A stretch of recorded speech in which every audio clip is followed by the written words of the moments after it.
नहीं नहीं, टाइमिंग नहीं चेंज हुई। आपकी जो टाइमिंग रखी गई है यूजीसी नेट सोशल वर्क की क्लासेस का टाइमिंग 6:30 रखा गया है पीएम। जी। और जो दोपहर 1 बजे होता है क्लास, हम समाज कार्य में एक ब्रीफ लेवल पर चर्चा कर रहे हैं 1 बजे वाली क्लास में। और वहाँ पे समाज कार्य जिसे डिस्क्रिप्टिव लेवल पे लिखना है या समाज कार्य में और अंदर क्या चीज़ें हैं एक व्यापक लेवल पर पढ़ रहे हैं 1 बजे वाली क्लास में। ठीक है, लेकिन सोशल वर्क की ही क्लास वो है। और एक क्लास आपकी जो है रखी गई है 8:30 पर। 8:30 अभी शाम की आज से स्टार्ट हो गई है 1 अप्रैल से। और ये क्लास है असिस्टेंट प्रोफेसर वाले जो स्टूडेंट तैयारी कर रहे हैं, जिनका यूजीसी नेट क्रैक हो चुका है, जिनका एमपी सेट क्रैक हुआ है, उनके परपेच में ये क्लास चलाई जाएगी। आज आप लोग ज्वाइन करिएगा, मैं आपको दिखाऊंगा वहाँ पर क्योंकि 8:30 वाली क्लास जो है इम्पोर्टेंट है आज की। ठीक है, उसको ज्वाइन करिएगा आप सभी लोग। ठीक। बिल कार्ड भी ये भेज देते हैं। जी सर। वो जो दिन में क्लास चली तो उसकी भी रिकॉर्ड वीडियो सेंड हाँ करते हाँ, हैं। वो भी वीडियो आती है सर। क्लास देखिए, आप अपने ग्रुप में देखिए तो सही। ग्रुप में पीडीएफ आज मैंने पीडीएफ भेजा था, पीडीएफ गई थी ग्रुप में। जी जी, आई पीडीएफ। हाँ चलिए, उस पीडीएफ को भी देखते रहिए और ग्रुप में मैं आप लोगों को लिंक भी दे रहा हूँ, लिंक भी देखते रहिएगा आप सभी लोग। ठीक है, चलिए शुरुआत करते हैं क्लास को। आज की जो हमारी क्लास है ये यूजीसी नेट और एमपी सेट सोशल वर्क। हालांकि एमपी सेट सोशल वर्क का डेट डिसाइड हो चुका है, 4 जून 2023 का इसका पेपर है। और जून के माह में ही यूजीसी नेट का भी पेपर है, जैसा कि आप सभी लोगों को पता है। एमपी सेट कहता है कि भाई हम जो पेपर लेंगे वो उसका जो सिलेबस फॉलो करेंगे वो सिलेबस यूजीसी नेट का होगा सोशल वर्क में। और यूनिट नंबर फर्स्ट देखेंगे तो आपको मिलेगा 19वीं सदी के दौरान में भारत में जो समाज सुधार आंदोलन है उनसे भी हम लोगों से पेपर में जो है सवाल पूछे जाते हैं। बहुत इंपॉर्टेंट टॉपिक है ये, आप ध्यान रखिएगा क्योंकि यहाँ से श्योर है कि एक प्रश्न पूछा ही जाएगा आप लोगों से एग्जाम में। ठीक है, देखिए सामाजिक और धार्मिक सुधार आंदोलन का कारण क्या था, रीजंस बताए जा रहे हैं। और ये प्रश्न एप्लीकेशन बेस्ड प्रश्न यहाँ पे बनाए जाते हैं, यहाँ पे कोई फैक्ट नहीं बनाया जाएगा इस स्लाइड में। तो ध्यान से सुनिए, भारत में अंग्रेजी शासन की स्थापना से जन्मी जो बौद्धिक विकास है, जो पाश्चातीकरण है, इस प्रक्रिया में एक रीज़न रहा जो सामाजिक और धार्मिक सुधार आंदोलन लाया गया। मिशनरियों के द्वारा ईसाई धर्म का प्रचार एवं भारतीयों की ईसाइयों को बनाना, यह एक प्रकार का रीज़न रहा जहां ईसाई धर्म का प्रचार प्रसार था। वहीं अगर हम बात करें तो हिंदू धर्म एवं समाज में व्याप्त जो अंधविश्वास है, जो कुरीतियां हैं, जो असमानताएं हैं, उसको दूर करने के परिप्रेक्ष्य में सामाजिक एवं धार्मिक सुधार आंदोलन आया था। ये रीजंस बताए गए हैं, है ना। तो कुछ पॉइंट के रूप में है और ये एप्लीकेशन बेस्ड के रूप में आते हैं। विशेषताएं की अगर हम बात करें तो विश्ववादी नज़रियों से अगर बात करें और धार्मिक सार्वभौमिकतावाद की बात करें तो ये बात करता है सामाजिक और धार्मिक सुधार आंदोलन। सामाजिक स्थिति पर व्यापक नज़र डालने की बात करें तो ये आपका बात करता है सामाजिक और धार्मिक सुधार आंदोलन। तर्क एवं बौद्धिक विचारों का जो आधार बनाया गया है ये सामाजिक और धार्मिक सुधार आंदोलन। वर्तमान परिप्रेक्ष्य में जो अतीत की व्याख्या है, जो भूतकाल की व्याख्या है, उसके बारे में चर्चा करता है ये सामाजिक और धार्मिक सुधार आंदोलन। हालांकि 19वीं सदी में भारत में एक ऐसी नवीन चेतना का उदय हुआ जिससे पूरे देश में सामाजिक और आर्थिक, धार्मिक और राजनैतिक जीवन को अत्यधिक प्रभावित कर दिया। ठीक है, और यह नवीन चेतना भारतीय नवजागरण या आप कह लीजिए भारतीय रिनेशा, एक शब्द आता है रिनेशा का, ठीक है, ये भी ध्यान रखेंगे, भारतीय रिनेशा के नाम से जानी जाती है। और भारतीय निरेश जो है रिनेशा से किसको जाना जाता है, तो भारतीय नवजागरण को जाना जाता है। अगर मैं प्रश्न करूं कि भारतीय नवजागरण के जनक कौन है तो आप राजा राम मोहन राय लगाते हैं। अगर मैं आप लोगों से बात ये करूं कि भारतीय रिनेशा के जनक कौन है तब भी आपको राजा राम मोहन राय जी का नाम लगाया। तो रिनेशा शब्द भी आप लोगों को देखने को मिल सकता है पेपर में, ध्यान रखिएगा। और इसमें जो है प्राचीन भारत के गौरव को पुनः जागृत, शाब्दिक अर्थ पुनर्जागरण ही है। बिल्कुल बिल्कुल, शाब्दिक अर्थ पुनर्जागरण है या आप ये के लिए नवजागरण। ठीक है, और इसमें प्राचीन भारत के गौरव को पुनः जागृत करने पर बल दिया गया है, इस बात को खासकर आप लोग ध्यान रखेंगे। ठीक है, तो ये इंपॉर्टेंट चीज़ें हैं। भारतीय समाज में 19वीं शताब्दी के दौरान अनेक प्रकार की कुरीतियाँ थी और जाति प्रथा, छुआछूत, सती प्रथा, बाल विवाह, बाल हत्या आदि का प्रचलन हिंदू समाज में था। और इसी समय कुछ व्यक्ति समाज सुधारक के रूप में आए और इन कुरीतियों को उन्होंने विरोध कर दिया, जिसमें से राजा राम मोहन राय जी का नाम आता है, स्वामी दयानंद सरस्वती जी का नाम आता है, स्वामी विवेकानंद जी का नाम आता है, महादेव गोविंद रानडे जी का नाम आता है, इत्यादि प्रमुख समाज सुधारक रहे हैं। ठीक है, इस बात को आप लोग खासकर ध्यान रखेंगे। चलिए देखते हैं, अब एक एक करके हम लोग पढ़ने का प्रयास करेंगे। देखिए, सबसे पहला आपके सामने है यहाँ पर ब्रह्म समाज। यहाँ लिखा नहीं गया है लेकिन आप नोट कर लीजिए, ये है आपका ब्रह्म समाज। आप सभी लोग इससे परिचित हैं। आपको बता दूं, 3 बातें खासकर ध्यान रखिएगा। एक तो इसकी स्थापना, दूसरा स्थान, तीसरा आपको उद्देश्य। 3 बातें खासकर ध्यान रखेंगे। और हालांकि संस्थापक का नाम भी आप लोगों को ध्यान रखना है, ये भी आपको याद रखना है। ठीक है, ये 4 बातें आप लोग यहाँ पे नोट कर सकते हैं। तो मैं आपको बता दूं सबसे पहले यहाँ पे कि ब्रह्म समाज की स्थापना 20 अगस्त 1828 को हुआ है। ठीक है, इसको आप नोट कर लीजिएगा, ये काफ़ी इंपॉर्टेंट है, वर्ष के रूप में आता है मैच करने के परिप्रेक्ष्य में, तो इसको आप लोग ध्यान रखेंगे खासकर। राजा राम मोहन राय जी ने किया था 1828 में। ठीक है, कोई बच्चा शायद क्लास में ज्वाइन नहीं हो पा रहे हैं। ओके, चलिए, तो इसका स्थान पूछता है तो कलकत्ता लगाएंगे आप सभी लोग। उसके बाद अगर हम बात करें संस्थापक के नाम में, तो राजा राम मोहन राय जी का नाम लगाएंगे। उद्देश्य क्या था कि तत्कालीन हिंदू समाज में व्याप्त जो बुराइयां थी, जैसे सती प्रथा हो गया, बहुविवाह हो गया, वेश्यागमन हो गया, जातिवाद हो गया, अस्पृश्यता हो गया, इन्हीं को समाप्त करना था। यह ब्रह्म समाज में ये बात कही गई थी। ठीक है, तो देखिए, सती प्रथा, बहुविवाह, वेश्यागमन, जातिवाद, अस्पृश्यता आदि को दूर करना और एकेश्वरवाद का प्रचार प्रसार करना, यह ब्रह्म समाज में कहा गया था। ब्रह्म समाज को ही एक और संस्था के नाम से जाना जाता है, उसे भी आप लोग अपने कॉपी पर मेंशन कर लीजिए। उसका नाम है अद्वैतवादी। क्या नाम है उसका? अद्वैतवादी। नोट कर लीजिएगा, अद्वैतवादी हिंदुओं की संस्था कही जाती है। ये हिंदुओं की संस्था कही जाती है ब्रह्म समाज की। ठीक है, इस संस्था द्वारा मूर्ति पूजा, अवतारवाद, बहुदेववाद, पुरोहितवाद आदि का खंडन हुआ। क्या मतलब हुआ?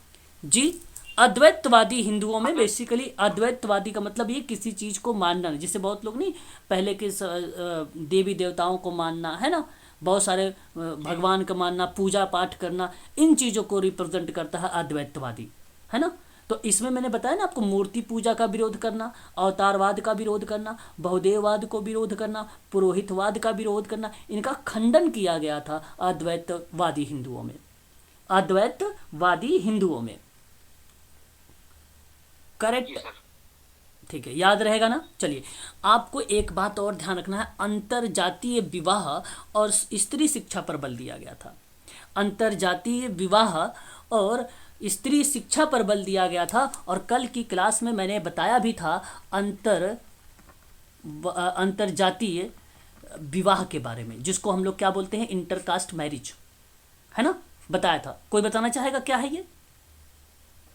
हाँ सर, अंतरजातीय विवाह जिसमें वर और वधू दोनों अलग अलग जातियों से होते हैं। बिल्कुल, उच्च जाति का पुरुष, बिल्कुल, निम्न जाति की महिला, या निम्न जाति का पुरुष या उच्च जाति की महिला। बिल्कुल बिल्कुल सही बात है। 2 अलग अलग जाति के वर और कन्या का विवाह करना, वो बेसिकली अंतरजाति को रिप्रेजेंट करता है, चाहे वो किसी भी जाति से हो, SC ST OBC जनरल। परंपरागत रूप से भारत एवं नेपाल के हिंदुओं में अंतरजातीय विवाह बहुत कम होते रहते हैं, किंतु अब इसे अपेक्षाकृत अधिक स्वीकृति मिलने लगी है। इस बात को भी खासकर आप लोग ध्यान रखेंगे। ठीक है, चलिए, उसके बाद अगर हम बात करें आप लोगों से, अगला पॉइंट हमारे सामने आता है कि ब्रह्म समाज जो है भारत का एक सामाजिक धार्मिक आंदोलन था, और जिसमें बंगाल के पुनर्जागरण युग को प्रभावित किया था।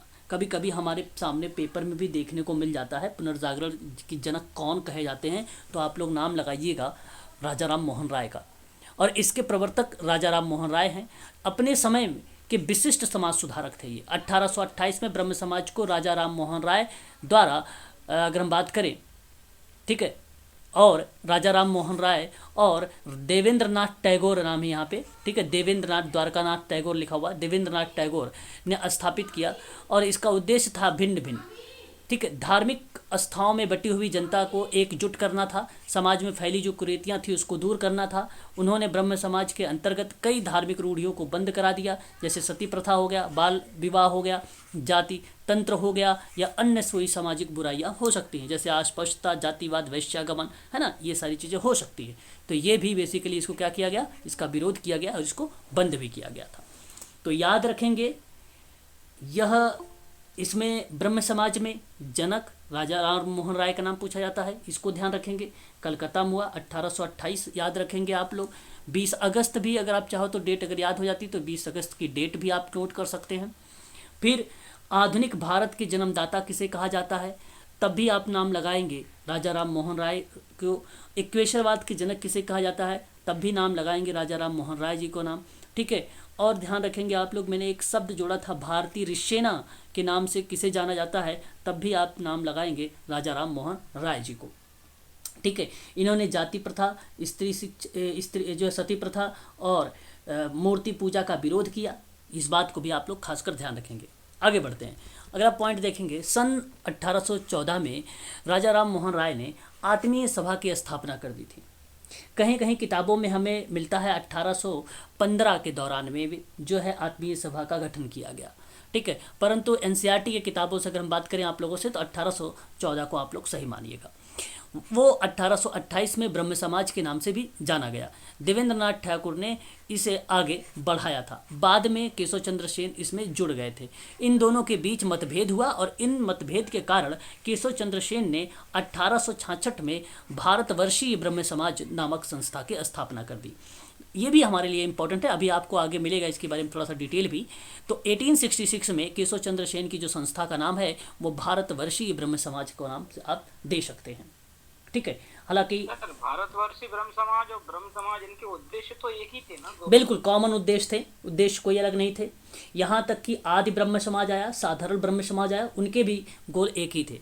अगर मैं आपसे बात करूं आदि ब्रह्म समाज के बारे में तो देवेंद्र नाथ टैगोर का नाम आता है, कलकत्ता में 1865 का नाम आता है। और जब हम बात करते हैं साधारण ब्रह्म समाज के बारे में तो वहाँ पे नाम आता है आनंद मोहन बोस का, तो 1878 आता है, ठीक है। तो ध्यान रखिएगा, आदि ब्रह्म समाज देवेंद्र नाथ टैगोर कलकत्ता में, साधारण ब्रह्म समाज का नाम आनंद मोहन बोस 1878 में, और भारतवर्षीय ब्रह्म समाज की संस्था की स्थापना केशव चंद्र सेन 1866 में, ठीक है। आत्मीय सभा की स्थापना राजा राम मोहन राय का नाम 1814 में। ब्रह्म समाज की स्थापना राजा राम मोहन राय का नाम कब, 1828 में। ये डेट आपके लिए इंपॉर्टेंट रहेगा, बहुत ही इजी डेट है। अगर आप कॉपी पर मेंशन करते रहेंगे तो आपको आसानी से याद होता रहेगा। सर थोड़ा धीरे बोलिए, लिख नहीं पा रहे हैं। अच्छा अच्छा अच्छा अच्छा, रिपीट कर दीजिए। ठीक ठीक चारों समाज, ठीक है ठीक है ठीक है ठीक है ठीक है, बिल्कुल। देख लीजिए, पहले नंबर पे आप नोट करिएगा आत्मीय समाज, जिसको हम लोग बोलते हैं आत्मीय सभा। और आत्मीय सभा की स्थापना आप नोट करिएगा 1814 1814। ब्रह्म समाज में अगर हम बात करें उसके बाद आपका ब्रह्म समाज की स्थापना हुई। म्यूट हो जाइएगा। ब्रह्म समाज स्थापना की बात करेंगे तो 1828 नाम आता है 20 अगस्त का, और नाम आता है राजा राम मोहन राय जी का यहाँ पर भी। उसके बाद अगर हम बात करते हैं तो हमारे सामने एक आदि ब्रह्म समाज आता है, आदि ब्रह्म समाज आता है, आदि ब्रह्म समाज आता है। और जब हम आदि ब्रह्म समाज की बात करते हैं तो ध्यान रखेंगे आप सभी लोग, इसकी स्थापना अगर पूछा जाए तो क्या नाम लगाएंगे आदि ब्रह्म समाज का? 1865 क्या नाम लगाएंगे? हाँ 1865 में देवेंद्र नाथ टैगोर का नाम लगाएंगे, देवेंद्र नाथ टैगोर, टैगोर का नाम लगाएंगे। उसके बाद एक और नाम आता है जिसका नाम है साधारण ब्रह्म समाज। इसका नाम आता है आनंद आनंद आनंद मोहन बोस का नाम, और 1878 नाम लगाएंगे। 1780 जो है 1878 नाम लगाएंगे। क्लियर हो गया? एक बार स्पष्टीकरण कर दीजिए। जी सर। हाँ। जी सर। ठीक है, ये बात आप लोगों को ध्यान रखना होगा। और भारतवर्षीय ब्रह्म समाज की स्थापना की जो बात आती है तो वह नाम केशव चंद्र सेन का आता है, जो 1866 आता है। बस चलिए, अब हम बात करते हैं और नेक्स्ट पॉइंट पर लेते हैं। ये सारे कीवर्ड्स हैं, ये पॉइंट हैं जो हमारे पेपरों में देखने को मिलते हैं सोशल वर्क में।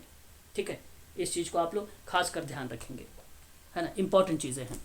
आगे बात करते हैं हम लोग और भी कुछ इंपॉर्टेंट पहलू पर। ठीक है, ब्रह्म समाज के सिद्धांत। अब ब्रह्म समाज के सिद्धांतों से भी कभी कभी प्रश्न हमारे सामने देखने को मिल जाता है ना। आपको मैं बता दूं, ब्रह्म समाज में वेदों और उपनिषदों का अध्ययन पर और एक ईश्वर के सिद्धांत पर जोर दिया गया है, बात को समझिए। ब्रह्म समाज में तीर्थ यात्रा, मूर्ति पूजा, कर्मकांड आदि की आलोचना की गई थी। इसके अलावा बहुविवाह, बाल विवाह, सती प्रथा आदि वेदों के विरुद्ध काम किया गया। और ब्रह्म समाज में ईसाई धर्म की प्रशंसा की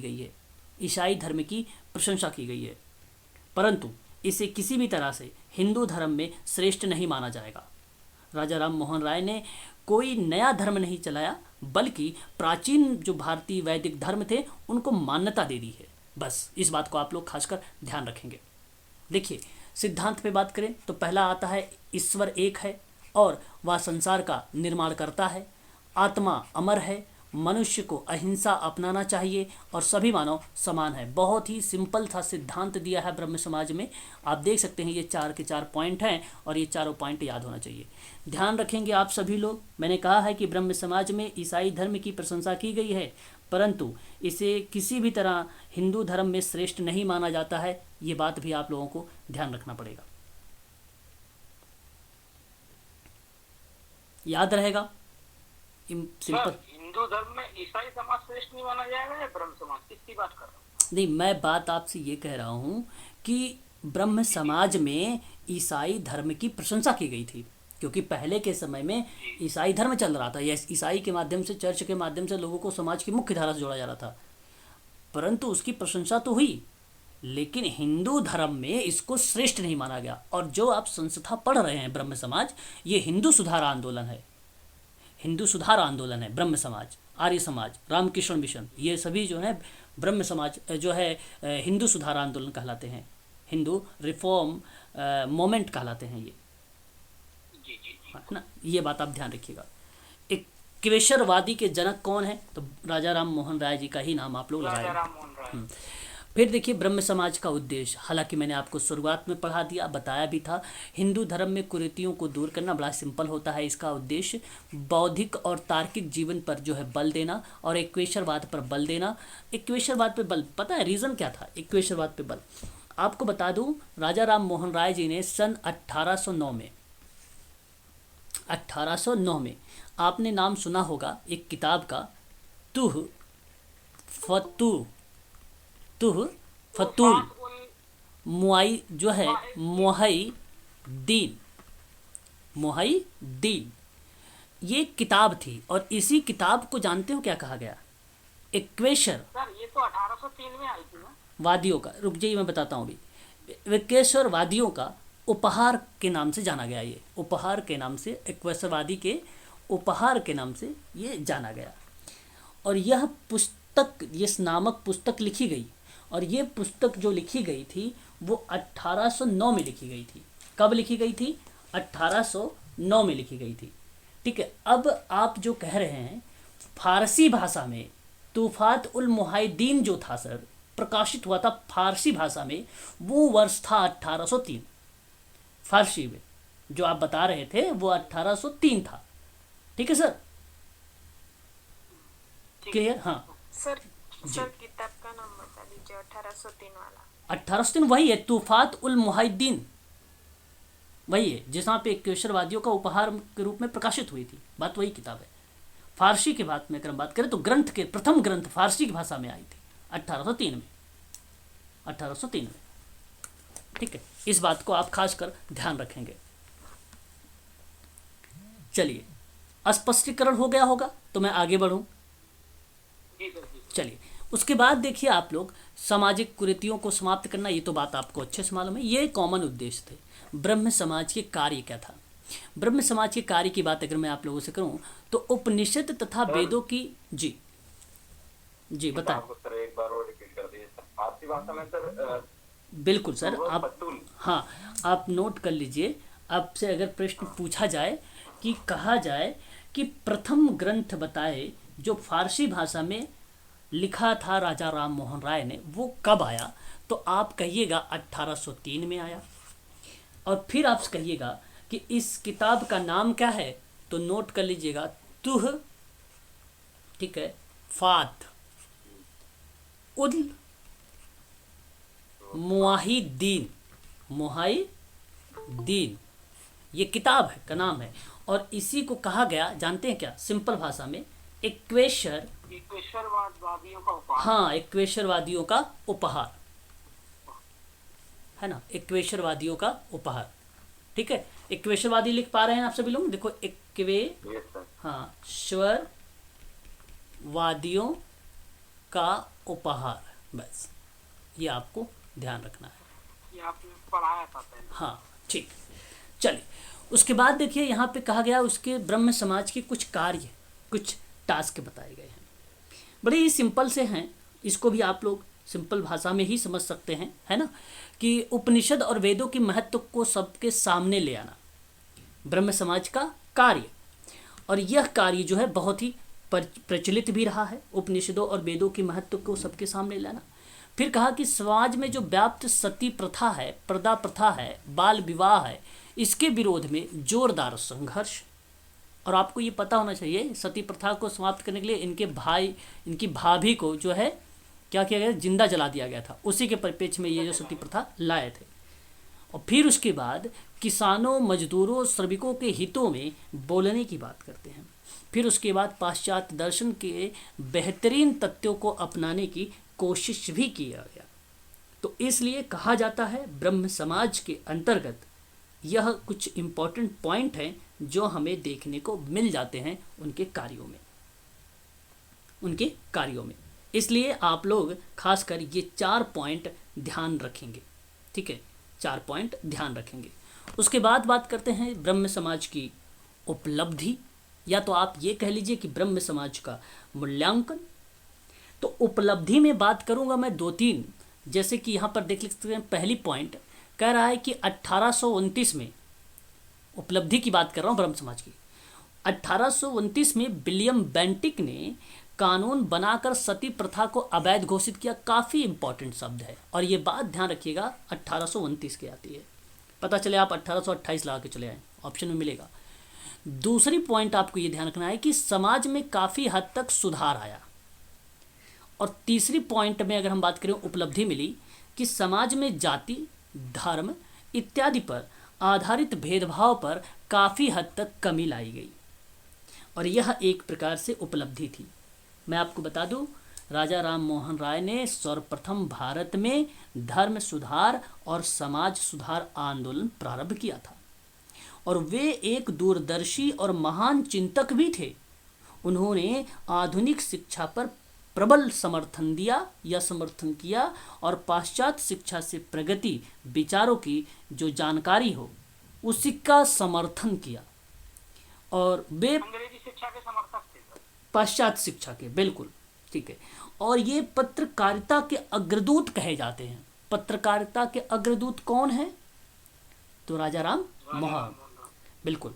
विश्व राजनीति के ज्ञाता और राष्ट्रवाद के जनक कौन हैं, तब भी आप लगाइएगा, विश्व राजनीति के ज्ञाता और राष्ट्रवाद के जनक राजा राम मोहन राय हैं।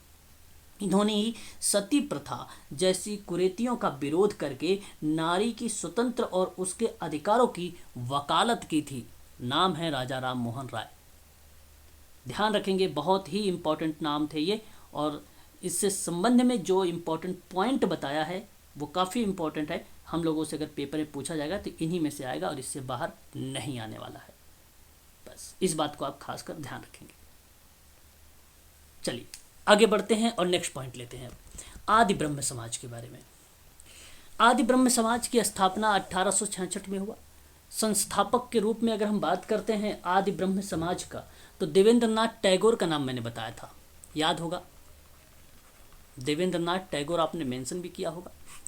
और देवेंद्रनाथ टैगोर ने कलकत्ता में सन 1865 में किया था। कब किया था? 1865 में। और आदि ब्रह्म समाज की जब बात हुई तो 1866 में, जिसको हम लोगों ने अभी ऊपर एक नाम देखा था, भारतीय नवजागरण या भारतवर्ष का ब्रह्म समाज के नाम में हम लोगों ने यहाँ पे केशव चंद्र सेन का नाम देखा था। देख लीजिए आप लोग, स्क्रीन पर है ना। तो ये जो केशव चंद्र सेन ने सन 1866 में भारतवर्षीय ब्रह्म समाज बोला, ये आदि ब्रह्म समाज को ही बोला है। किसको बोला है? आदि ब्रह्म समाज को ही। तो आदि ब्रह्म समाज इनसे प्रश्न में नहीं आता है, खासकर इनसे समाज जो आता है प्रश्न, वो भारतवर्षीय लेकर आता है प्रश्न, इसलिए आप लोग इसको खासकर ध्यान रखेंगे। अब देखिए, आचार्य केशव चंद्र सेन इसके संस्थापक रहे। उद्देश्य इसका क्या था? स्त्रियों की मुक्ति, विद्या का जो यानी शिक्षा का प्रचार प्रसार करना, सस्ते दाम में साहित्य को बांटना, मध्य निषेध बताना और दान की प्रक्रिया को संचालन करना, ये इसका मोटो रखा गया था, एक प्रकार का इसका उद्देश्य रखा गया था। क्लियर हुआ ये बात? एक बार मुझे स्पष्टीकरण करें आदि ब्रह्म समाज से संबंध में। आदि ब्रह्म समाज बताएं। जी सर। हाँ। फिर अगर हम बात करें आदि ब्रह्म समाज के संबंध में, और भी हमारे सामने इम्पॉर्टेंट पॉइंट आते हैं, ठीक है। तो देवेंद्रनाथ टैगोर जी के बारे में जब हम बात करते हैं तो भारतीय ब्रह्म समाज के संस्थापक के रूप में केशव चंद्र सेन की नेतृत्व थी, ये बात आप जानते हैं। और आदि ब्रह्म समाज के नेतृत्व में अगर हम बात करें समाज की स्थापना में, तो देवेंद्रनाथ टैगोर की भूमिका थी, ये भी आपको पता है, ठीक है। तो यहाँ देखिए कुछ पॉइंट्स हमारे सामने आते हैं, इस चीज़ को आप ध्यान रखेंगे कि स्त्रियों की मुक्ति और विद्या यानी शिक्षा का प्रसार, सस्ते दाम में साहित्य को बांटना, मद्य निषेध और दान की प्रक्रिया को बारे में चर्चा करते हैं। इस चीज़ को आप खासकर ध्यान रखेंगे। फिर देखिए केशव चंद्र सेन क्या स्टेटमेंट और क्या है, कहते हैं कि समाज सुधारक केशव चंद्र सेन ने, ठीक है, बंगाल के हिंदू दार्शनिक और धार्मिक उपदेशक तथा समाज सुधारक थे, ठीक है, बात सही है। 1856 में ब्रह्म समाज के अंतर्गत केशव चंद्र सेन ने के आगमन के साथ द्रुत गति से प्रसार पाने वाले इस जो है आध्यात्मिक आंदोलन के सबसे गतिशील अध्याय का आरंभ हुआ। केशव चंद्र सेन ने आर्य समाज के संस्थापक स्वामी दयानंद सरस्वती की सलाह दी और वे सत्य प्रकाश, जो सत्यार्थ प्रकाश है किताब है, सन 1872 में आई थी, उसकी इन्होंने हिंदी में रचना कर दी। अब स्वामी दयानंद सरस्वती को सलाह दिया किसने था? केशव चंद्र सेन ने सलाह दिया था। केशव चंद्र सेन आध्यात्मिक आंदोलन के सबसे गतिशील अध्याय का आरंभ किया है। केशव चंद्र सेन का आगमन के रूप में अगर हम बात करें तो द्रुत गति प्रसार करने वाले आध्यात्मिक आंदोलन में सबसे गतिशील माना गया, और यह प्रक्रिया 1856 में मानी गई थी, 1856 में मानी गई थी। ये भी बात आप लोगों को ध्यान रखना पड़ेगा, ठीक है, याद रहेगा। इतनी पॉइंट्स बताइए एक बार। आगे बात करते हैं। फिर उसके बाद हमारे सामने आता है नाम प्रार्थना समाज के बारे में। प्रार्थना समाज आप जानते हैं, मैं आपको बता दूं 31 मार्च 1867 आता है वर्ष, और यहाँ आपको अगर हम बात करें मुंबई में इसकी स्थापना हुई। आत्माराम पांडुरंग थे, ठीक है, महादेव गोविंद रनाडे थे। ये दो नाम हमारे लिए बहुत इंपॉर्टेंट है प्रार्थना समाज में, ठीक है, और पूछा भी जाता है हम लोगों से प्रार्थना समाज के बारे में, ठीक है। और जब उसके बाद हम बात करते हैं उद्देश्यों को लेकर, इसके मेन उद्देश्य क्या क्या हैं, तो भारतीय नवजागरण के दौर में धार्मिक और सामाजिक सुधार करना था। मतलब सिंपल सी बात थी इसमें कि प्रार्थना तथा सेवा द्वारा ईश्वर की पूजा करना। रनाडे को पश्चिम भारत में संस्कृत पुनर्जागरण के अग्रदूत माना जाता था। जानते हैं किसको? रनाडे महोदय को। तो आप नोट कर सकते हैं, एक पॉइंट और आप सबके लिए इम्पोर्टेंट है। पश्चिम भारत में कहाँ पर, पेपर में पूछा जा चुका है, पश्चिम भारत में सांस्कृतिक पुनर्जागरण, ठीक है, पुनर्जागरण के अग्रदूत किसे माना जाता है? तो नाम क्या आना चाहिए? महादेव गोविंद रनाडे का। इनके द्वारा स्थापित दलित जाति मंडल और दक्कन शिक्षा सभा एक महत्वपूर्ण कार्य किया था।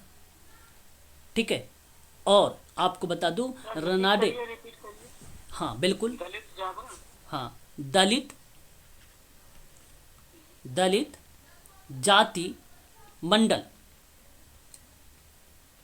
दलित जाति मंडल,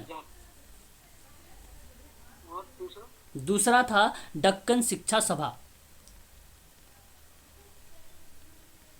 ठीक है, ये बात आपको खासकर ध्यान रखना होगा। ठीक है, अब आपको मैं बता दूं, यहाँ पे जो दलित जाति मंडल स्थापना की बात होती है तो यहाँ एक नाम आपको देखने को मिलेगा योगेंद्र नाथ मंडल, यानी योगेंद्र नाथ का नाम। ठीक है, और योगेंद्र नाथ का नाम हमें देखने को कहाँ मिलता है?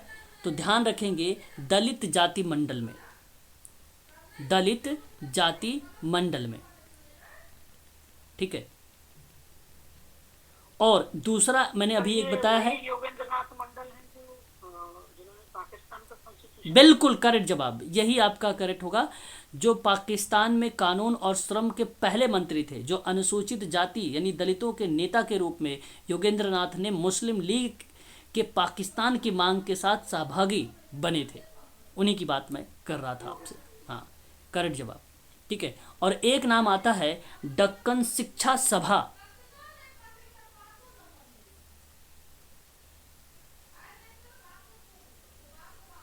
ठीक है, क्लियर? जी सर। और ये जब दक्कन एजुकेशन सोसाइटी की स्थापना हुई तो वह, नोट कर लीजिएगा आप सभी लोग, 24 अक्टूबर 1884 में डेक्कन एजुकेशन सोसाइटी की स्थापना महाराष्ट्र के पुणे में। नाम किसका आता है? महादेव गोविंद रनाडे का और बाल गंगाधर तिलक का। बाल गंगाधर तिलक का काफ़ी फेमस रहा है ये, और इस चीज़ को आप लोग खासकर ध्यान रखेंगे। ठीक है, कभी कभी हमें बाल गंगाधर तिलक के साथ एक नाम और मिलता है, गोपाल गणेश अगरकर, इनकी भी भूमिका थी। ठीक है, तो अगर आप लोगों से मान लीजिए रनाडे जी का नाम ना देकर बाल गंगाधर तिलक और गोपाल गणेश अगरकर का नाम आ जाए तो आप कंफ्यूज मत होइएगा, नोट कर लीजिएगा कि बाल गंगाधर तिलक और गोपाल गणेश अगरकर और महादेव गोविंद रनाडे 24 अक्टूबर 1884 में डेक्कन एजुकेशन सोसाइटी पुणे में स्थापित हुई। क्लियर? चलिए अब बात करते हैं प्रार्थना समाज। प्रार्थना समाज में और भी चीज़ें हैं। प्रार्थना समाज के आंदोलन में राजा राम मोहन राय द्वारा बंगाल में स्थापित ब्रह्म समाज 1828 से प्रेरणा या ग्रहण की और व्यक्तिगत तथा सामाजिक जीवन के स्वस्थ सुधार के लिए अपनी सारी शक्ति धार्मिक शिक्षा के प्रचार में अर्पित कर दी। आपको पता होना चाहिए केशव चंद्र सेन की प्रेरणा से मुंबई में इसकी पांडुरंग ने स्थापना की थी और इसी के द्वारा ही दलित जाति मंडल और दक्कन शिक्षा सभा का प्रशंसनीय कार्य भी हुआ था। मुंबई में या मुंबई के बाद धीरे धीरे इसका विस्तार पुणे, अहमदाबाद, सतारा और अहमदनगर इत्यादि स्थानों में होना शुरू हो गया। ठीक है, तो ये कुछ स्थान हैं, उनके भी नाम आप ध्यान रखेंगे। हो सकता है आप लोगों से स्थानों से भी प्रश्न पूछ लिया जाए। नियम और कुछ सिद्धांत है ब्रह्म समाज के अंतर्गत, है ना। इसके अंतर्गत कुछ नियम और कुछ सिद्धांत भी हमें कभी कभी देखने को मिल जाते हैं प्रार्थना समाज में, और वो कुछ निम्न प्रकार से हैं। जैसे कि अगर मैं बात करूं तो यहाँ पे आप देख सकते हैं, पहला है कि ईश्वर ही इस ब्रह्मांड का रचयिता है। ये ब्रह्म समाज की बात है। ईश्वर की आराधना से ही इस संसार और दूसरे संसार में सुख प्राप्त हो सकता है। ईश्वर के प्रति प्रेम, श्रद्धा और उसमें अनन्य आस्था, प्रेम, श्रद्धा और संस्था की भावनाओं सहित आध्यात्मिक रूप से उसकी प्रार्थना और उसका कीर्तन और ईश्वर के अच्छे लगने वाले कार्यों को करना, यही ईश्वर की सच्ची आराधना है। मूर्तियों तथा अन्य जो मानव सृजित वस्तुएं हैं उनकी पूजा करना ईश्वर की आराधना का सच्चा मार्ग नहीं है। इस तरीके का जिक्र जो है प्रार्थना समाज में हमें देखने को मिला था।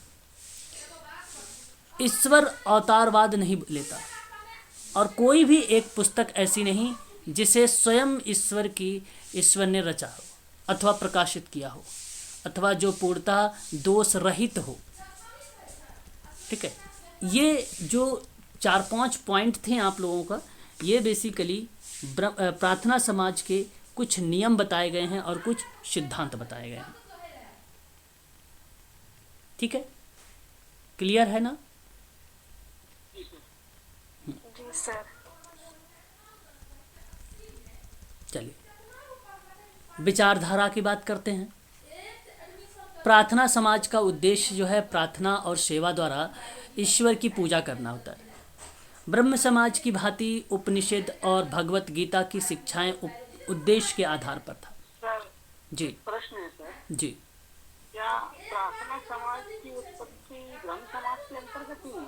बिल्कुल उसी की प्रेरणा से हुआ है ना। मैंने कहा केशव चंद्र सेन की प्रेरणा से ही तो रानडे महोदय ने इसकी व्याख्या किया है ना। ये तो मैंने शुरुआत में ही बताया था, अभी आपको कहा भी है कि उन्हीं की प्रेरणा से इसका जो है जन्म हुआ है प्रार्थना समाज का, है ना। तो ब्रह्म समाज की भांति ही उपनिषद भगवत गीता की शिक्षा उद्देश्य के आधार पर है, किंतु एक बात में यह ब्रह्म समाज से भिन्न है। इसमें भारत की विशेषता महाराष्ट्र के मध्यकालीन संतों ज्ञानेश्वर, नामदेव, एकनाथ और तुकाराम की शिक्षाओं का गौरवपूर्ण स्थान प्राप्त है और यह एकेश्वरवाद नहीं है। तो ये अलग है थोड़ा सा, आप देख सकते हैं। बेसिकली ब्रह्म समाज जो है एकेश्वरवादी पर बल देता है, परंतु प्रार्थना समाज एकेश्वरवाद पर बल नहीं देता है। प्रार्थना समाज बेसिकली आंदोलन ने जो राजा राम मोहन राय के द्वारा बंगाल में स्थापित ब्रह्म समाज 1828 से प्रेरणा ग्रहण किया था। व्यक्तिगत और सामाजिक जीवन के स्वस्थ सुधार के लिए अपनी सारी धार्मिक और शिक्षा का प्रचार अर्पित कर दिया था और यह जिक्र हमें देखने को मिलता है प्रार्थना समाज। ठीक है, ये बात आपको अच्छे से पता है। यहाँ पे कार्य भी है। प्रार्थना समाज में रनाडे के नेतृत्व में जाति प्रथा, बाल विवाह, मूर्ति पूजा और हिंदू समाज के अन्य कुरीतियों के विरुद्ध जो है आंदोलन किया था। उसमें 19वीं शताब्दी के 90वें दशक में नारी जागरण की योजनाओं का आरंभ किया था। आर्य महिला समाज की स्थापना भी हुई 1882 में। ये भी हमारे लिए काफ़ी इम्पोर्टेंट है। मैंने आपको पहले भी एक बार चर्चा कर चुका हूँ कि आर्य महिला समाज की स्थापना कब हुई है, इसको खास कर आप लोग ध्यान रखेंगे। ठीक है, क्लियर है? एक बार बताएं। जी सर। उसके बाद अगर हम बात करें तो 1828 में प्रार्थना समाज के द्वारा स्थापित पहला रात्रि विद्यालय जन शिक्षा और प्रौढ़ शिक्षा के क्षेत्र में अग्रणी रहा है और ये बात 1878 में है। ब्रह्म समाज के द्वारा है पहला रात्रिय विद्यालय। सर आर्य महिला समाज की स्थापना किसने की सर? आर्य महिला समाज के महादेव गोविंद रनाडे का ही नाम जाता है ना। हाँ, अगर जब भी कभी आपसे प्रश्न ऐसे भी प्रश्न पूछा जाए कि आर्य महिला समाज की स्थापना कब हुई है तो आप लगाइएगा 1882 और नाम पूछता है किसका नाम जाता है तो आप ध्यान रखिएगा। सॉरी, यहाँ रमाबाई का एक नाम आता है, रमाबाई। मैंने बताया था आप लोगों से 1882 में रमाबाई। हाँ, रमाबाई का नाम याद रखिएगा, रनाडे का नाम नहीं। रमाबाई आर्य वुमेन सोसाइटी की स्थापना की थी। हाँ बिल्कुल, ठीक है।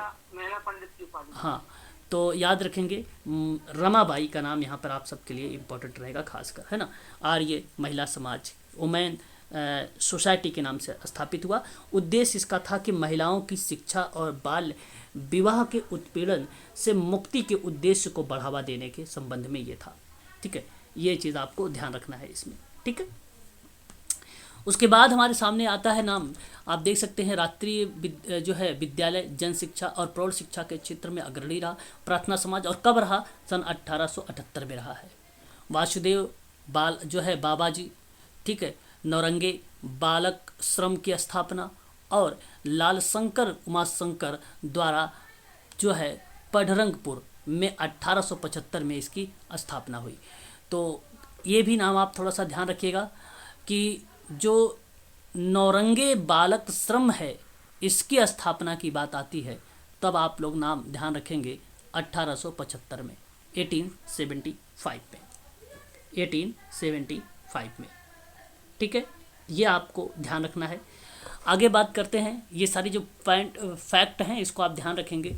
और यह बालक श्रम जो है बालिका श्रम बाद में प्रार्थना समाज के संरक्षण में आ गया और यह अपने ढंग से सर्वाधिक प्राचीन और कड़ी संस्था है और यह 1975 में अपनी शताब्दी पूरी कर ली चुकी थी और प्रार्थना समाज के संरक्षण में 2 बालक श्रम और चलते हैं। जैसे एक बताया गया इसमें, एक विरले पार्ले जो मुंबई में, और आपको अगर हम बात करें तो DN जो है सिरूर होम, और दूसरा जो था वो था सतारा ज़िले में जिसका नाम आता है वाई नामक संस्था।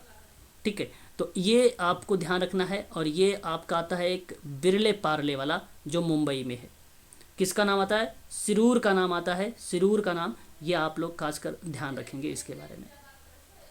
ठीक है, चलिए, मुंबई में नाम आता है, इस चीज़ को खासकर आप लोग ध्यान रखेंगे। ठीक है, चलिए आगे बात करते हैं और भी पॉइंट लेते हैं। तो यहाँ पर देख सकते हैं the depressed class mission society of India नामक एक संस्था जो अछूतों द्वारा के लिए प्रसिद्ध था, अछूतों द्वार के लिए प्रसिद्ध था। प्रार्थना समाज के लिए एक कार्यकर्ता बिट्ठुल रामजी सिंधे द्वारा इसको स्थापित किया गया था। किसको स्थापित किया गया था ये भी आप ध्यान रखेंगे। The depressed class mission society of India का नाम आता है, तो इसका नाम आप लोग लगाइएगा। क्या नाम लगाएंगे? बिट्ठुल रामजी सिंधे का नाम। आपको बता दूं, वर्ष 1905 में पूना में जो है मिट्ठनगंज पेठ में अछूतों के लिए रात्रि स्कूल खोला गया था ये। और इसी प्रकार 14 मार्च 1907 में 1907 में अछूतों जातियों के सामाजिक धार्मिक सुधार में एक नियमित सोमवंशीय मित्र समाज की स्थापना हो गई। 1907 में किसका हुआ? तो मैं नोट कर देता हूँ, आप लोग उसको नोट कर लीजिए। ठीक है, सोमवंशीय मित्र, क्या नाम होगा? सोमवंशीय मित्र समाज की स्थापना 1907 में। और बिट्ठल रामजी सिंधे का नाम आता है, तो नाम लगाएंगे 1905। किसको? Depressed classes mission of India का। क्लियर रहेगा?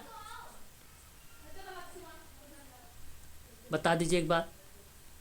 एक मिनट सर, लेकर आए हैं। ओके, डिप्रेस्ड क्लासेस मिशन की शुरुआत की बात, थोड़ा धीरे बोल। बिल्कुल बिल्कुल, फैक्ट और भी इजी कर दिया और है ना। बिट्ठल रामजी सिंधे का नाम आता है जो दलितों की प्रगति के लिए दलित वर्ग मिशन की शुरुआत की थी। ठीक है, दलित वर्ग मिशन की शुरुआत की थी। ठीक है, और ये depressed class mission society of India थी। तो एक बार मुझे बताइए तो मैं फिर आगे बढ़ूं। हाँ सर, लिख लिया। ओके, चलो फिर आप देखिए 1917 में प्रार्थना समाज ने राजा राम मोहन राय अंग्रेजी विद्यालय की स्थापना की। कब? 1917 में। किसने? राजा राम मोहन राय ने। कहाँ पे? प्रार्थना समाज में भूमिका निभाया इन्होंने। किसमें? अंग्रेजी विद्यालय में। कब? 1917 में। अब इसके संरक्षण से 10 से अधिक विद्यालय मुंबई और इसके आसपास चल रहे हैं। ठीक है, ये चीज़ भी आप यहाँ पर ध्यान रख सकते हैं कि 1917 में अंग्रेजी विद्यालय की स्थापना हुई थी। ठीक है, चलिए अब हम बात करते हैं, हमारे सामने आता है आर्य समाज। आर्य समाज के बारे में अगर हम बात करें तो आर्य समाज की स्थापना 1875 में हुई है। आप सबको पता है।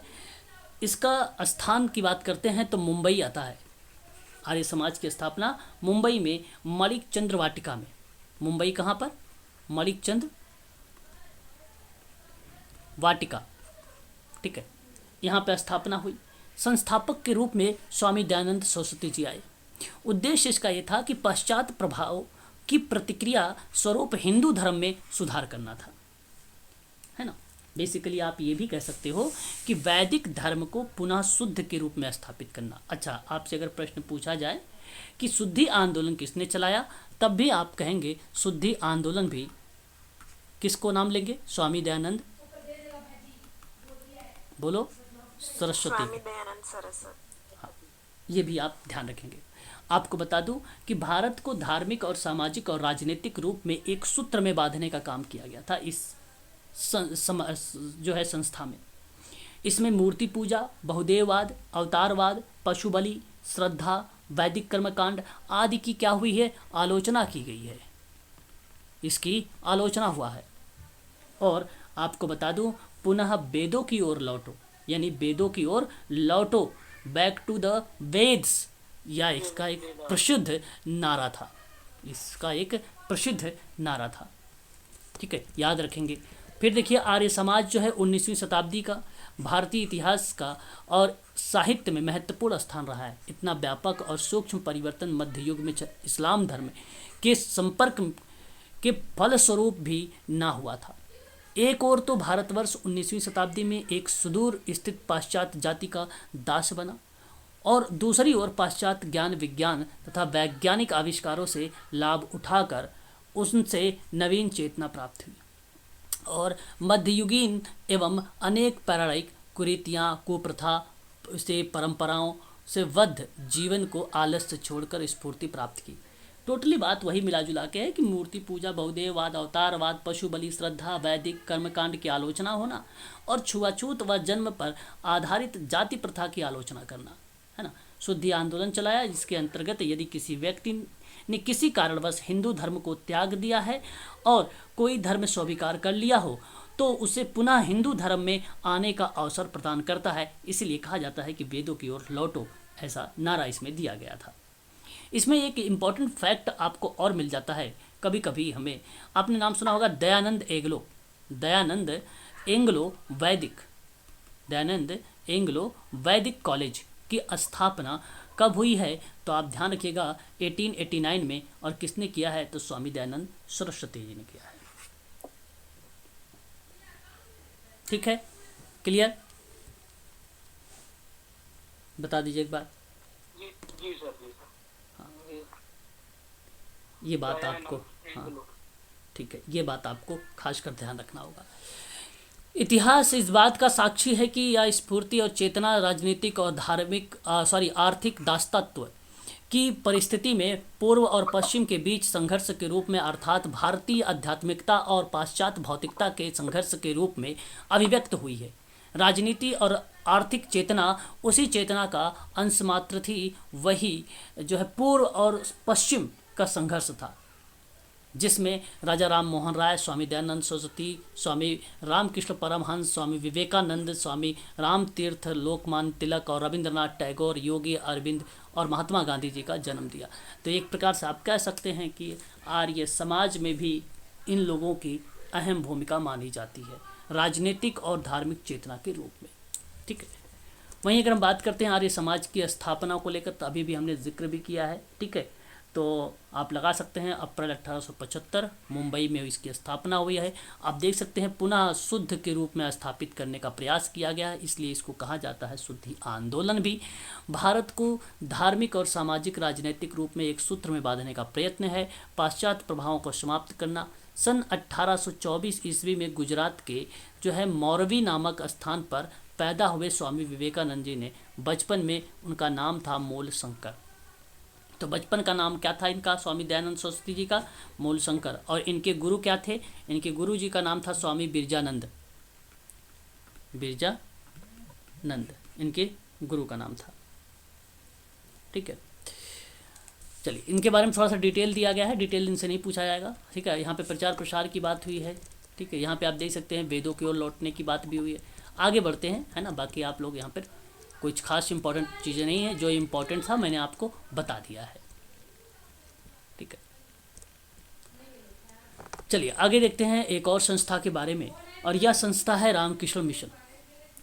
रामकृष्ण मिशन की स्थापना 1 मई 1897 में हुई। इसके संस्थापक थे रामकृष्ण परमहंस। ठीक है, और परम शिष्य स्वामी विवेकानंद। इसके आप ध्यान रखिएगा, संस्थापक स्वामी विवेकानंद जी का आता है और रामकृष्ण परमहंस के परम शिष्य थे जिनका नाम था स्वामी विवेकानंद। इन्होंने ही अपने गुरु के नाम पर एक संस्था का नाम रखा था, इसका नाम था रामकृष्ण मिशन।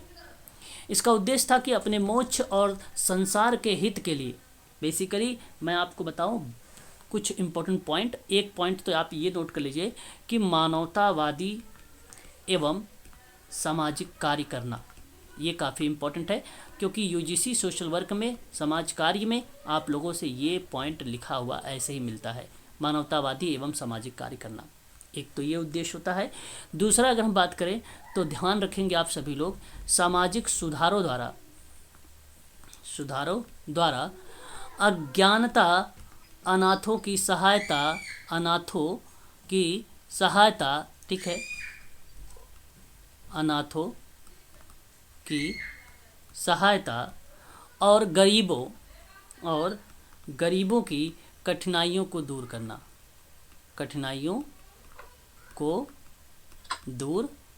करना, ये इसका बेसिकली उद्देश्य माना जाता है रामकृष्ण मिशन का। ठीक है, ये बात आप ध्यान रखेंगे। अच्छा, अभी मैंने आपको जी लास्ट वाली पॉइंट, सामाजिक सुधारों द्वारा पहला वाला है सर, मानवतावादी एवं सामाजिक कार्य को करना, उद्देश्य इसका ये था। ठीक है, मानवतावादी एवं सामाजिक कार्य को करना था। दूसरा था सामाजिक सुधार द्वारा अज्ञानता, अनाथों की सहायता और गरीबों की कठिनाइयों को दूर करना था, और अपने मोक्ष और संसार के हित के लिए बात करना, ये रामकृष्ण मिशन का मेन उद्देश्य माना जाता है। अभी मैंने एक पॉइंट छोड़ दिया है आर्य समाज में, जो है स्वामीनंद विवेकानंद जी का था, जो है सत्यार्थ प्रकाश, एक पुस्तक है। आप लोगों ने इस पुस्तक का नाम तो सुना ही होगा, इसको नोट कर लीजिएगा, काफ़ी इम्पोर्टेंट बुक है ये। हम लोगों से पेपर में सत्यार्थ प्रकाश से प्रश्न में पूछा जाता है। अगर आपसे पूछा जाए कि ये सत्यार्थ प्रकाश पुस्तक आई कब, ये ग्रंथ आया कब था, तो इसकी रचना कौन है? रचना जो है महर्षि दयानंद सरस्वती हैं। सन 1875 में ही इसकी रचना की गई थी। सन 1875 में ही इसकी रचना की गई थी, सत्यार्थ प्रकाश की। स्पष्ट हो गया है? बताइए, फिर मैं आगे बढ़ूं। जी सर। चलिए, यहाँ पे देख सकते हैं रामकृष्ण मिशन का मुख्यालय कोलकाता के पास एक बेलुंड, ये काफ़ी इंपॉर्टेंट है, सोशल वर्क में भी ये प्रश्न आ जाता है सम्मिलित करने को लेकर, बेलुंड में है ना, ध्यान रखेंगे। ठीक है, और कहीं कहीं इसे बेलूर भी कहा जाता है, बेलूर भी कहीं कहीं लिखा हुआ मिल जाता है, तो इसलिए आप कंफ्यूज नहीं होंगे। फिर आगे कहता है कि इस मिशन की स्थापना केंद्र में वेदांत दर्शन का प्रचार प्रसार करना था। रामकृष्ण मिशन जो है दूसरों की सेवा और परोपकार को कर्म योग मानता है, जो हिंदू धर्म का एक महत्वपूर्ण सिद्धांत बना। रामकृष्ण मिशन को भारत सरकार द्वारा सन 1896 में और डॉक्टर अंबेडकर राष्ट्रीय पुरस्कार से और सन 1998 में गांधी शांति पुरस्कार से सम्मानित किया गया था। ठीक है, ये भी आप ध्यान रखेंगे।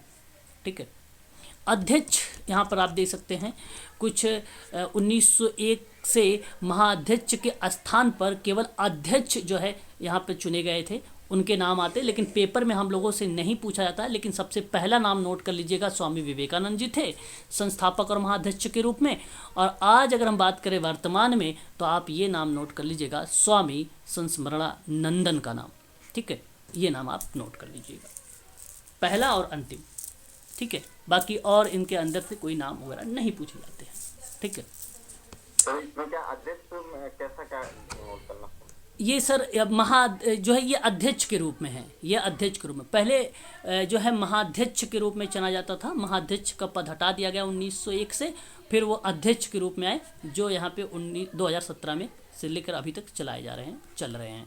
ठीक है, संस्मरणानंदा का नाम आ रहा है, ये आपको ध्यान रखना है। चलिए आगे बढ़ते हैं। देखिए, और भी अगर हम जिक्र करें, ठीक है, तो और हमारे सामने नाम आता है थियोसॉफिकल सोसाइटी का। थियोसॉफिकल सोसाइटी के जब बारे में हम लोग जिक्र करते हैं तो हमारे सामने नाम आता है सन 17 नवंबर सन 1875 का, थियोसॉफिकल सोसाइटी। मैंने आप लोगों से पहले भी इसके बारे में नाम बता चुका हूँ थियोसॉफिकल सोसाइटी में, कि मैडम ब्लॉट्स्की थी, रूसी की महिला थी, जो आप देख रहे हैं मैडम HP ब्लॉट्स्की, और ये कहाँ की हैं, रूसी हैं, ये भी आप ध्यान रखेंगे, पेपर में हमसे ये भी पूछा जा सकता है रूसी हैं कि कौन है। कर्नल HS ऑलकॉट का नाम आता है, ये भी हमें ध्यान रखना है, ये अमेरिकी सैनिक थी। ये क्या नाम था इनका, ये जो थी अमेरिकी सैनिक थी, ठीक है, ये आपको ध्यान रखना होगा। उद्देश्य ये था कि विविध धर्म, दर्शन और विज्ञान के अध्ययन को इन्होंने मोटिवेट किया, यानी एक प्रकार से प्रोत्साहित किया। आप ये भी कह सकते हो कि सभी प्राच्य धर्मों की तुलनात्मक अध्ययन किया गया, ये भी प्रक्रिया इसी के अंतर्गत आ सकती है, कोई दिक्कत नहीं होगी। थियोसॉफिकल सोसाइटी में, थियोसॉफिकल सोसाइटी के बारे में बात करें तो प्राचीन हिंदूवाद को पुनः स्थापित करना था और पुराने विधि विधानों की तार्किक व्याख्या करना था। आपको बता दूं, बाद में जिक्र हुआ एनी बेसेंट ने बनारस में सेंट्रल हिंदू विश्वविद्यालय की स्थापना की। बाद में जो BHU विश्वविद्यालय के रूप में ये विकसित हुआ, जो कि आप सभी लोग अच्छे से जानते होंगे।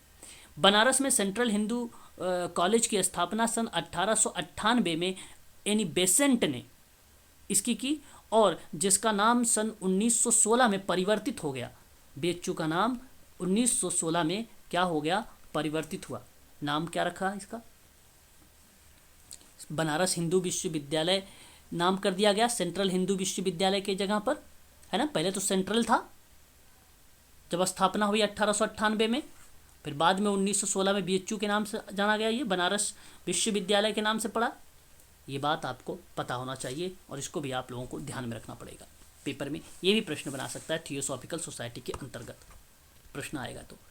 थियोसॉफिकल सोसाइटी हिंदू पुनर्जागरण के साथ संबद्ध हुआ और इसमें बाल विवाह का विरोध किया गया, जातिगत भेदभाव के उन्मूलन और बहिष्कृत के उत्थान के विधवाओं की स्थिति में सुधार की वकालत की गई। भारत में वर्ष 1907, मैंने आपको अभी जिक्र भी किया था, 1907 में ऑलकॉट की मृत्यु के बाद, ऑलकॉट की जब मृत्यु हो गई तो उसके बाद एनी बेसेंट ने इसके अध्यक्ष के रूप में इनका चुनाव किया गया और कुछ हद तक ये लोकप्रिय भी रही। एनी बेसेंट वर्ष 1893 में यानी 1893 में भारत आई थी, है ना, और उन्होंने 1898 में बनारस में सेंट्रल हिंदू कॉलेज की नींव रख दी, जहां हिंदू धर्म में पश्चिमी वैज्ञानिक जो विषय हैं उनको दोनों को पढ़ाया जाता था। सन 1916 में बनारस हिंदू विश्वविद्यालय का गठन हुआ, जिसे कॉलेज केंद्र बन गया, जिसको कहते हैं कॉलेज केंद्र के रूप में। यह नाम परिवर्तित है, ये भी आप ध्यान रखेंगे। एनी बेसेंट ने महिलाओं की शिक्षा के लिए काफ़ी कार्य किए, ये भी हमारे लिए एक इम्पॉर्टेंट फैक्ट बन सकता है। एनी बेसेंट ने महिलाओं शिक्षा पर अधिक बल दिया है। आगे बात करते हैं, थियोसॉफिकल सोसाइटी एक अंतर्राष्ट्रीय आध्यात्मिक संस्था है। सन 1879 में इसका मुख्यालय मुंबई में स्थानांतरित हुआ। तदुपरांत या उसके उपरांत सन 1882, ये काफ़ी इंपॉर्टेंट पॉइंट है आप लोगों के लिए जो हमसे पेपर में पूछा भी जा चुका है, चेन्नई या मद्रास के अडियार में इसको स्थापित किया गया इसका मुख्यालय, और यह एक अंतर्राष्ट्रीय संस्था रही। इसकी शाखाएं लगभग 56 देशों में है। थियोसॉफी का जो है ब्रह्मविदा भी कहते हैं, थियोसॉफी को ब्रह्मविदा भी कहा जाता है, ये भी बात आपको ध्यान रखना होगा। उद्देश्य तो मैंने आपको पहले ही बता दिखा है, यहाँ पे बेसिकली मुख्य रूप से 3 उद्देश्य बताए गए हैं। तीनों उद्देश्य कौन कौन से हैं?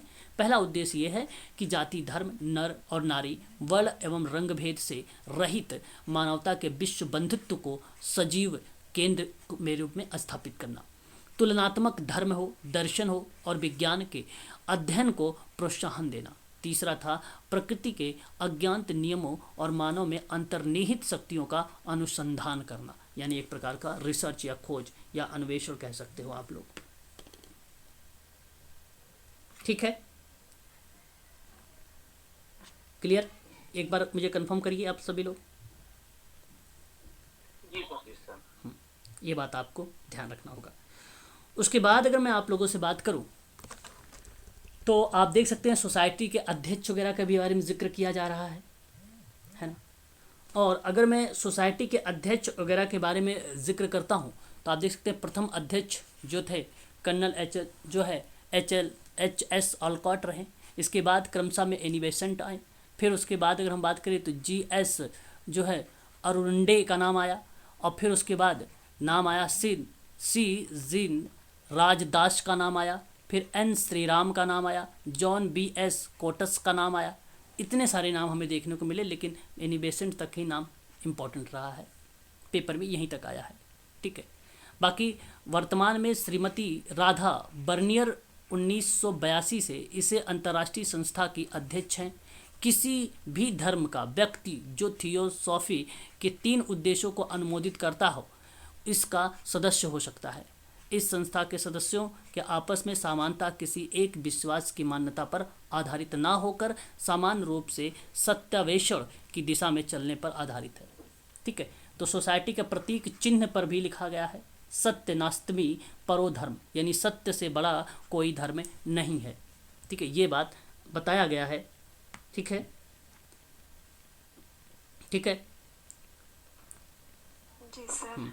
ये बात आप सभी लोगों को ध्यान रखना है। ठीक है, चलिए आगे बात करते हैं। इसमें देखिए भारत में प्रचार प्रसार की बात हुई है फिर। ठीक है, उतना इम्पोर्टेंट नहीं है, परंतु ये वाला नाम इम्पोर्टेंट है। एक 1898 वाला जो है सेंट्रल हिंदू कॉलेज, और एक 1916 वाला, ये हमारे लिए इम्पोर्टेंट है। अच्छा, आयरलैंड में एक होम रूल लीग की तरह ही बेसेंट ने भारत में होम रूल लीग की भी स्थापना की है। अगर आपसे प्रश्न पूछा जाए तो ये भी आप लोगों को ध्यान रखना होगा। आप लोग बताना चाहेंगे मुझे, बताइए जरा, एनी बेसेंट ने होम रूल लीग की स्थापना कब की है? 1916 में सर। बिल्कुल सही जवाब यहाँ पे बनेगा 1916 का ही। ठीक है, ये बात आप ध्यान रखेंगे, और आपको ये ध्यान रखना है कि 1916 में बेलगाम में बाल गंगाधर तिलक द्वारा इंडियन होम रूल लीग की स्थापना की गई, और उनका भारत में स्वशासन प्राप्त करने का जो साझा लक्ष्य रखा गया था, इन्हीं के अंतर्गत रखा गया था। इनसे कभी कभी प्रश्न आता है बाल गंगाधर तिलक से ही कि मराठी अखबार केसरी में अंग्रेजी के खिलाफ अंग्रेजों के खिलाफ किसने लेख लिखा था? तो ये नाम आता है हमेशा ऑप्शन में, सत्य जवाब होता है बाल गंगाधर तिलक। मराठी अखबार केसरी में अंग्रेजों के खिलाफ लेख लिखा गया था, अंग्रेजों के खिलाफ। ठीक है, ये बात आप ध्यान रखेंगे। ठीक है, मराठी में ना सर? जी, मराठी अखबार था केसरी में, मराठी अखबार केसरी में अंग्रेजों के खिलाफ लेख लिखा गया था। ठीक है, ये मान्यताएं वगैरह दी गई हैं इसमें। ठीक है, थियोसॉफिकल सोसाइटी का स्तंभ है यहाँ पे 2, बंधुत्व और स्वतंत्रता। ठीक है, ये बात आप ध्यान रखिए। तो आज के लिए बस इतना ही रखिए आप लोग। कल मैं यंग बंगाल आंदोलन से शुरुआत करता हूँ। आज आप लोगों ने काफ़ी फैक्ट भी लिखा है ना, एक बार उसे देख लीजिएगा, रिवीजन कर लीजिएगा फटाफट। क्लास समाप्त हो चुकी है ना, ताकि आपको पता हो चुके कि प्रार्थना समाज में 1867 में आत्माराम पांडुरंग महादेव गोविंद रनाडे की क्या भूमिका रही है, रामकृष्ण मिशन में क्या भूमिका रही है, आर्य समाज में क्या भूमिका रही है, और ब्रह्म समाज में क्या भूमिका रही है। ठीक है, कल हम लोग अब जो है चर्चा करेंगे यंग बंगाल के बारे में, तत्वबोधनी सभा के बारे में, देवबंद आंदोलन के बारे में, सत्यशोधक समाज, अलीगढ़ आंदोलन है, सर्वेंट ऑफ इंडिया सोसाइटी है, आमदिया आंदोलन है, अखिल भारतीय है, बहुत सारे आंदोलन हैं, उसके बारे में कल हम लोग चर्चा करेंगे। ठीक है ना सर? 8:30 बजे कौन सी क्लास है सर? 8:30 बजे क्लास आपकी रहेगी अभी 1 घंटे बाद, सोशोलॉजी के आधार पे, समाजशास्त्र के आधार पे, जो आपको यूनिट नंबर 2 में लिखा गया है। यूनिट नंबर 2, अगर आपके पास सिलेबस है तो एक बार उसे देख लीजिए। मैंने सिलेबस भी भेजा है यूजीसी का ग्रुप में, एक बार उसे देख लीजिए। उसमें यूनिट नंबर 2 में आपको मिलेगा। उसी के आधार पे हम टॉपिक पे चर्चा करेंगे आज 8:30 बजे वाली क्लास में। ठीक है, जो असिस्टेंट प्रोफेसर सोशोलॉजी, जहाँ पे अलाइड सब्जेक्ट किया गया है सोशल वर्क को, वहाँ पर भी आप लोगों से ये उसका टॉपिक रहेगा, परंतु आपके लिए वो बेनिफिशियल है ना।